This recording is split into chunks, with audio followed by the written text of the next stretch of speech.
جو شخص کسی کو ناحق قتل کرے گا، یعنی بغیر اس کے کہ جان کا بدلہ لیا جائے یا ملک میں خرابی کرنے کی سزا دی جائے، تو اس نے گویا تمام انسانوں کو قتل کیا، اور جو ایک انسان کی جان بچا لے تو گویا اس نے سارے انسانوں کو زندگی دے دی۔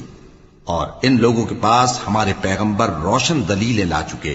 پھر اس کے بعد بھی ان میں بہت سے لوگ ملک میں زیادتیاں کرنے والے ہیں۔ جو لوگ اللہ اور اس کے رسول سے لڑائی کریں اور ملک میں فساد کرنے کو دوڑتے پھریں،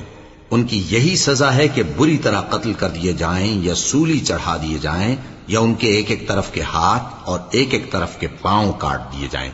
یا ملک سے غائب کر دیے جائیں۔ یہ تو دنیا میں ان کی رسوائی ہے، اور آخرت میں ان کے لیے بڑا بھاری عذاب تیار ہے۔ ہاں، جن لوگوں نے اس سے پیشتر کہ تمہارے قابو آ جائیں توبہ کر لی، تو جان رکھو کہ اللہ بخشنے والا ہے، مہربان ہے۔